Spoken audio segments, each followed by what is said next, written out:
আসসালামু আলাইকুম রহমতুল্লাহি ওয়া বারাকাতুহু। আলহামদুলিল্লাহি ওয়াহদা ওয়াসসালাতু ওয়াসসালামু আলা মান লা নাবিয়্যা বা'দা, আম্মা বা'দ। শুধু একটি খুবই প্রসিদ্ধ ঘটনার প্রতি আমি ইঙ্গিত করব এবং বলবো এই ঘটনার অবস্থাটা কি। অর্থাৎ একটা কাহিনী যা আমরা বক্তাদের মুখে শুনে থাকি, আরও বিভিন্ন কথা আলেম জাহেল সমানভাবে সবাই বলে থাকে, যেন ঘটনাটি একেবারেই প্রমাণিত এবং সুপ্রসিদ্ধ, যেন বুখারী মুসলিমের হাদিস দ্বারা প্রমাণিত। আসলে তেমন নয়। ঘটনাটি হলো নমরুদের কাহিনী। নমরুদের কাহিনী বলতে গিয়ে বলা হয় না যে নমরুদের হালাক হয়েছে, ধ্বংস হয়েছিল মশার হাতে, তাও ন্যাংরা মশা। একটা ন্যাংরা মশা তার ভেতর ঢুকে গিয়েছে, তার নাক দিয়ে ঢুকে গিয়েছিল, মাথায় ঢুকে পড়েছিল, মগজে ঢুকে পড়তে এত প্রচণ্ড ব্যথা অনুভব করতো যে সে বেতন দিয়ে তার মাথায় বাড়ি মারার জন্য লোক রেখেছিল। তো স্যান্ডেল জুতা ইত্যাদি দিয়ে তার মাথায় বাড়ি মারা হতো, তখন একটু সে শান্তি অনুভব করতো।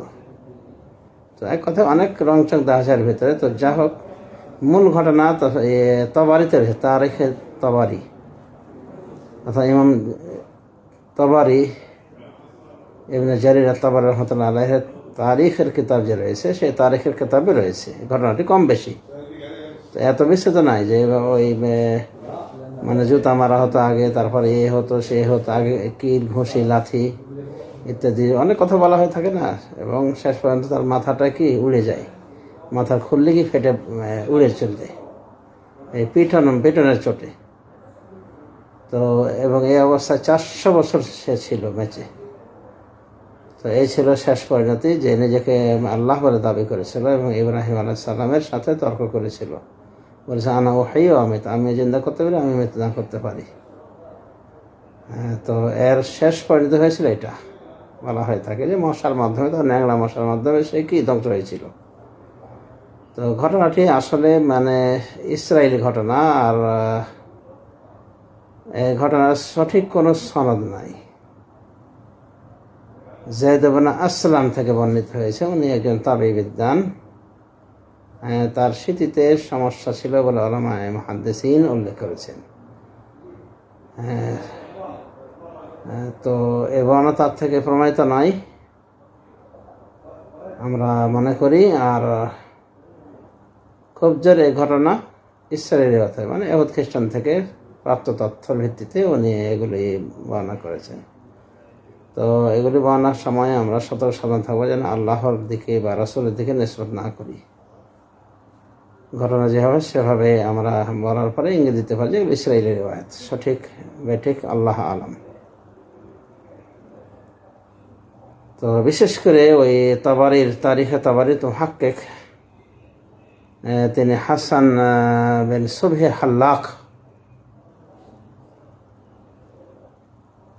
তিনি এই তাফসির তাবারি করেছেন, তাহকিক করেছেন। সেখানে উনি বলছেন এই ঘটনা সঠিক নয়।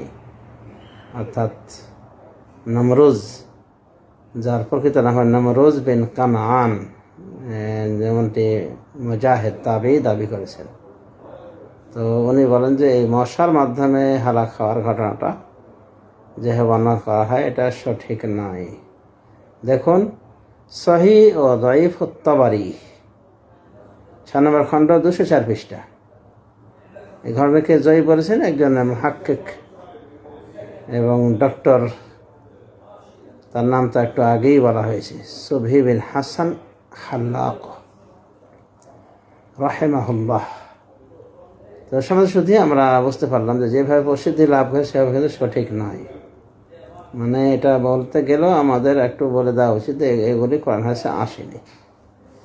এই ন্যাংরা মশার মাধ্যমে যে মারা গিয়েছে নমরুজ, তবে এমনি আমরা ঘটনা হিসেবে বলতে পারি, সেই ঘটনা হিসেবে যেটা সরাসরি কোরআন হাদিস বিরুদ্ধে যায় না। এবং এই ঘটনার ভিতরে ওই জালেমের শাস্তির কথা রয়েছে। জালেম যত বড় জালেম হোক, যতই উদ্ধত্ত প্রদর্শন করে, তার নেহায়া, তার শেষ হলো যে আল্লাহ রাব্বুল আলামিন তাকে শাস্তি দিয়ে থাকেন এবং এমনভাবে অপমানিত করে শাস্তি দেন যেটা প্রকৃত অর্থে অপমানজনক। যেমন মশার মাধ্যমে ওই আল্লাহ যিনি দাবি করেছিলেন তার মৃত্যু। তো এগুলো বললেও আমাদের সতর্ক থাকা উচিত যে কখনোই আমরা এটা রাসূলুল্লাহ সাল্লাল্লাহু আলাইহি ওয়াসাল্লাম দিকে নিসবত করবো না বা আল্লাহর দিকে নিসবত করবো না। বরং ঘটনার সরজমিন তো বুঝতেই পারলেন যে কীরকম। আল্লাহ রাব্বুল আলামিন আমাদের সবাইকে সঠিক বুঝ দান করুন। তো রাসূলুল্লাহ সাল্লাল্লাহু আলাইহি ওয়াসাল্লাম বলছেন, বাল্লিগু আন্নী ওয়ালাউ আয়া, আমার থেকে একটা আয়াত হলো প্রচার করো। হাদিসু আন বানী ইসরাঈল ওয়ালা হারাজ, বানী ইসরাঈল থেকে বর্ণনা করো, সমস্যা নাই। ওমান কাযাবা আলাইয়া মুতাআম্মিদান ফালইয়াতাবাওয়া মাকআদাহু মিনান নার, আর যে জেনে বুঝে আমার উপর মিথ্যা আরোপ করবে সেই জন্য তার স্থান ধার্য করে নাই, নির্ধারণ করে নাই জাহান্নামে। সহিহ বুখারী হাদিস 346 নম্বর হাদিস, 3461 নম্বর হাদিস, 3461 নম্বর হাদিসে রাসূলুল্লাহ সাল্লাল্লাহু আলাইহি ওয়াসাল্লাম আমাদের বলেছেন, অথবা বলেছেন তোমরা বানী ইসরাঈল থেকে বর্ণনা করো, কিন্তু পরক্ষণে সতর্ক করে বলছে যে মান কাযাবা আলাইয়া মুতাআম্মিদান ফালইয়াতাবাওয়া মাকআদাহু মিনান নার, যে আমার উপর জেনে বুঝে মিথ্যা আরোপ করবে সেজন্য তার স্থান জাহান্নামে নির্ধারণ করে নেয়। সুতরাং বানী ইসরাঈল থেকে আমরা বর্ণনা করতে পারি, অসুবিধা নাই, বিশেষ করে যে কথাগুলি কোরআন হাদিসের বিরুদ্ধে না যায়, কোরআন হাদিসের বিরুদ্ধে না যায়। আর তাও যদি জয়ীফ সনদে বর্ণিত হয় তাহলে সেটা আমাদের বলা উচিত। এক কথাই আশা করি বুঝতে পেরেছেন, নমরুদের মশার মাধ্যমে নিহত হওয়ার কাহিনী, এটির মূলত কোনো ভিত্তি নেই, কোরআন হাদিস ভিত্তিক। তবে বানী ইসরাঈলদের বর্ণনা হতে পারে, আর সেক্ষেত্রে আশা করি এই জাতীয় বিষয়ে বর্ণনা অসুবিধা হবে না ইনশাআল্লাহ। তবে আমাদের সতর্ক হতে হবে যে এই ঘটনাটি কোরআন হাদিসে প্রমাণিত হয়নি, সত্য হতে পারে, মিথ্যা হতে পারে, আল্লাহু আলাম। তবে সামাজিক দিক বিবেচনায় এই ঘটনাটি সঠিক নয়, আল্লাহু আলাম। সাল্লাল্লাহু আলাইহি মুহাম্মদ ওয়া আলিহি ওয়া সাহবিহি আজমাইন।